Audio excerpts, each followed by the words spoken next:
Denmark ইউরোপের একটি ছোট কিন্তু অত্যন্ত সমৃদ্ধ, শান্তিপূর্ণ এবং প্রাকৃতিক সৌন্দর্য মণ্ডিত একটি দেশ।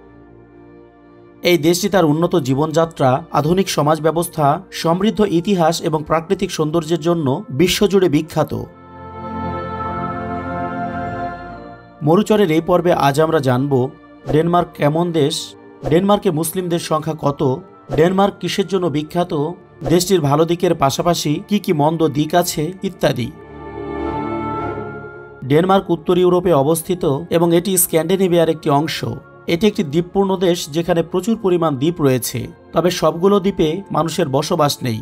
ডেনমার্কে 400টিরও বেশি দ্বীপ রয়েছে, তবে কিছু কিছু সূত্র মতে দেশটিতে 443টি দ্বীপের উল্লেখ পাওয়া যায়। এই দ্বীপগুলোর মধ্যে 68টি দ্বীপ জনবসতিপূর্ণ। দেশটির প্রধান দ্বীপগুলো হল জুটল্যান্ড, জিল্যান্ড, ফুনেন, বর্নহর্ম, লল্যান্ড, ফালস্টার, মন, স্যামসো ইত্যাদি। দেশটির উত্তরে নরওয়ে, পূর্বে সুইডেন এবং দক্ষিণে জার্মানির সঙ্গে সীমানা রয়েছে। এছাড়া ডেনমার্কের চারপাশে রয়েছে উত্তর সাগর এবং বাল্টিক সাগর। দেশটির সরকারি নাম কিংডম অব ডেনমার্ক। ভাইকিংয়েরা 1100 বছর আগে ডেনীয় রাজ্য প্রতিষ্ঠা করে। ডেনমার্কের ইতিহাস ভাইকিং যুগের সাথে গভীরভাবে জড়িত, তাই এটিকে কখনো কখনো the land of the Vikings নামেও ডাকা হয়। ডেনমার্ক ইউরোপের সবচেয়ে দীর্ঘস্থায়ী রাজত্বগুলির মধ্যে একটি। দেশটির বর্তমান জাতীয় পতাকা ড্যানেব্রোগ 1219 সাল থেকে প্রচলিত। এটিই বিশ্বের সবচেয়ে পুরাতন জাতীয় পতাকা, যা দীর্ঘ অনেকদিন পর্যন্ত কোনো পরিবর্তন হয়নি। দেশটির আয়তন 43,094 বর্গ কিলোমিটার, যা বাংলাদেশের তুলনায় অনেক ছোট। মোটামুটি 3.5টি ডেনমার্ক একত্রিত হয়ে বাংলাদেশের সমান হবে। ডেনমার্ক নিজেই একটি স্বাধীন ও সার্বভৌম রাষ্ট্র, তবে এর অধীনে গ্রিনল্যান্ড এবং ফ্যারো আইল্যান্ড নামের দুটি স্বায়ত্তশাসিত অঞ্চল রয়েছে। গ্রিনল্যান্ড ও ফ্যারো দ্বীপপুঞ্জ সহ ডেনমার্কের মোট আয়তন 22,10,580 বর্গ কিলোমিটার। গ্রিনল্যান্ড হল এই পৃথিবীর সবচেয়ে বৃহত্তম দ্বীপ। উত্তর আটলান্টিক ও আর্কটিক সাগরের মাঝে অবস্থিত এই দ্বীপের প্রায় 80% ভূমি সারা বছর বরফে ঢাকা থাকে। এত বিশাল আয়তন হওয়া সত্ত্বেও এখানে মাত্র 56,583 জন মানুষ বসবাস করে। অঞ্চলটি উত্তর আমেরিকা মহাদেশের অংশ হলেও রাজনৈতিকভাবে ডেনমার্ক তথা ইউরোপের সাথে যুক্ত। অপরদিকে উত্তর আটলান্টিক মহাসাগরে অবস্থিত একটি ছোট্ট দ্বীপপুঞ্জ হল ফ্যারো দ্বীপপুঞ্জ। দ্বীপপুঞ্জটি নরওয়ে ও আইসল্যান্ডের মধ্যবর্তী স্থানে এবং স্কটল্যান্ড থেকে উত্তর পশ্চিমে 320 কিলোমিটার দূরে অবস্থিত।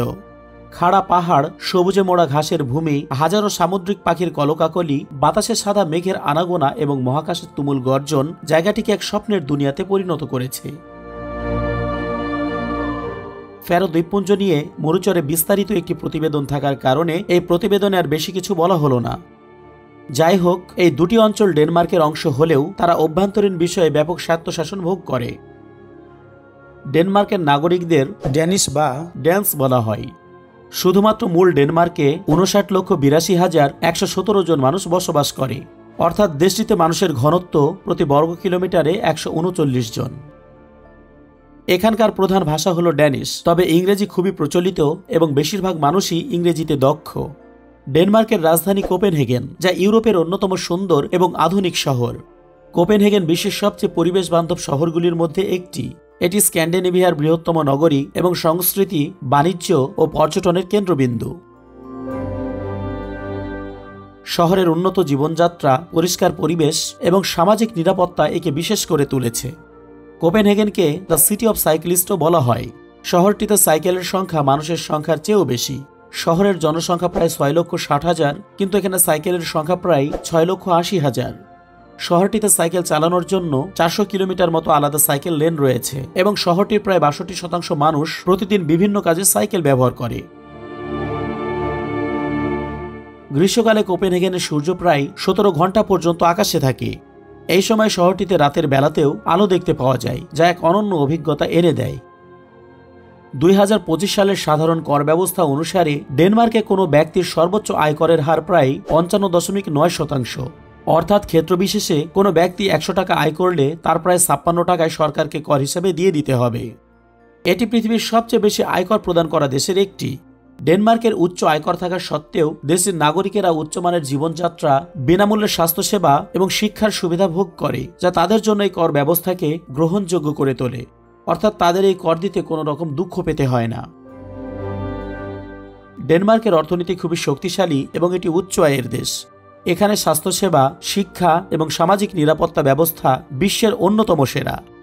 ডেনমার্কের প্রধান নির্মাণ খাতগুলির মধ্যে রয়েছে জাহাজ নির্মাণ, ফার্মাসিউটিক্যালস, কৃষি এবং তথ্য প্রযুক্তি। ডেনমার্ক পরিবেশ বান্ধব একটি দেশ। দেশটি নবায়নযোগ্য জ্বালানি, বিশেষ করে বায়ুশক্তি উৎপাদনের ক্ষেত্রে বিশ্বের অন্যতম শীর্ষস্থানীয় একটি দেশ। ডেনমার্কের মোট বিদ্যুতের প্রায় 50%-এরও বেশি বায়ু বিদ্যুৎ থেকে উৎপাদিত হয়, যা শতাংশের ভিত্তিতে বিশ্বের সর্বোচ্চ পরিমাণ। দেশটির লক্ষ্য 2030 সালের মধ্যে গ্রিনহাউস গ্যাস নির্গমন 70% কমানো এবং 2025 সালের মধ্যে সম্পূর্ণভাবে জীবাশ্ম জ্বালানি মুক্ত হওয়া। ডেনমার্কে অপরাধের হার অত্যন্ত কম এবং এটি বিশ্বের অন্যতম নিরাপদ দেশ হিসেবে বিবেচিত। এখানে সহিংস অপরাধ নেই বললেই চলে, এমনকি এখানে চুরির ঘটনাও তেমন একটা ঘটে না। যেমন এখানে মানুষ তাদের গাড়ি বা সাইকেল অবাধে রেখে যায়, চুরির ঘটনা খুবই বিরল। তবে এখানে ছোটখাটো চুরি, সাইবার ক্রাইম, মাদক সংক্রান্ত অপরাধ, সামান্য পরিমাণ সহিংস অপরাধ ইত্যাদি স্বল্প পরিসরে দেখতে পাওয়া যায়। ডেনমার্ক অত্যন্ত সুখী ও শান্তিপূর্ণ দেশ।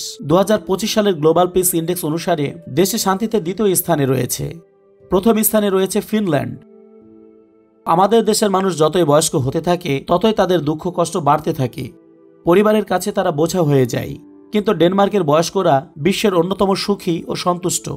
ডেনমার্কে বয়স্কদের জন্য বিভিন্ন সুযোগ সুবিধা ও ভাতার ব্যবস্থা তাদের সুখের পরিমাণকে যেন আরও বৃদ্ধি করেছে। ডেনমার্কের মানুষদের যেন বয়স বাড়ার সাথে সাথে তাদের আনন্দও বৃদ্ধি পায়। মোটামুটি 2020 সাল পর্যন্ত সরকারি পরিসংখ্যান অনুসারে দেশটির মানুষ ধর্মীয়ভাবে খ্রিস্টান 74.7%, নাস্তিক 20%, মুসলিম 4.4%, হিন্দু 0.5%, বৌদ্ধ 0.25% এবং 0.5% অন্যান্য ধর্মের মানুষ রয়েছে। এখানে পোষা প্রাণীর অধিকার নিয়ে কঠোর আইন রয়েছে। পোষা প্রাণীর প্রতি নিষ্ঠুরতা বা অবহেলা করলে জরিমানা বা কারাদণ্ড হতে পারে। একটি মজার বিষয় হলো, আমাদের দেশে যদি কারো সন্তান জন্মগ্রহণ করে তাহলে আমরা ইচ্ছে মতো যে কোনো নাম রাখতে পারি, কিন্তু ডেনমার্কে বিষয়টি এমন নয়। ডেনমার্কে শিশুদের নামকরণের ক্ষেত্রে সরকারি অনুমোদন প্রয়োজন। সরকার একটি অনুমোদিত নামের তালিকা প্রকাশ করে, সেই তালিকা থেকে নাম বেছে নিতে হয়। দেশটিতে নতুন সন্তান জন্মগ্রহণের পর বাবা মা দুজনই দীর্ঘ ছুটি পান। কখনো কখনো এই ছুটির মেয়াদ 1 বছরেরও বেশি হতে পারে। ডেনমার্কে ছোট বাচ্চাদের স্বাধীনতা অনেক বেশি দেওয়া হয়। তারা নিজেদের অনেক সিদ্ধান্ত নিজেরাই নিতে পারে এবং তাদের খেলাধুলা, বাইরে ঘোরাঘুরি করতে বেশ স্বাধীনতা থাকে। ড্যানিশরা সময়ের ব্যাপারে অত্যন্ত কঠোর। কোনো অনুষ্ঠানে বা মিটিংয়ে দেরি করে যাওয়া তাদের জন্য অত্যন্ত অশোভন একটি বিষয়। ডেনমার্কে সবকিছু যে সবার পছন্দ হবে বিষয়টি তেমন নয়। আসুন ডেনমার্কের এমন কিছু বিষয় সম্পর্কে এখন জেনে নেওয়া যাক যা হয়তো অনেকেরই পছন্দ হবে না। 1989 সালে ডেনমার্ক বিশ্বের প্রথম দেশ হিসাবে সমলিঙ্গের জন্য রেজিস্টার্ড পার্টনারশিপ আইন চালু করে। এটি ঠিক বিবাহের অনুরূপ না হলেও বিবাহের সমতুল্য ছিল, তবে কিছুটা আইনি সীমাবদ্ধতাও ছিল। কিন্তু 2012 সালের 15 জুন ডেনমার্কের সংসদ সমলিঙ্গের বিবাহ বিল পাশ করে। এর ফলে 2012 সালের 15 জুন থেকে ডেনমার্কে সমলিঙ্গের বিবাহ আইনগতভাবে বৈধ। অর্থাৎ এখানে পুরুষের সাথে পুরুষের এবং নারীর সাথে নারীর বিয়ে হয়, যা কিনা আইন দ্বারা বৈধ। ডেনমার্কই পৃথিবীর সেই দেশ যে দেশ 1969 সালে প্রাপ্তবয়স্কদের জন্য পর্নোগ্রাফির বৈধতা দিয়েছে।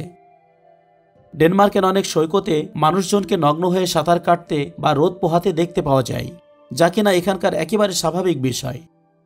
দেশটিতে বিয়ে ছাড়াও একসঙ্গে থাকাটা অত্যন্ত স্বাভাবিক, যেটিকে আমরা লিভ টুগেদার বলে জানি।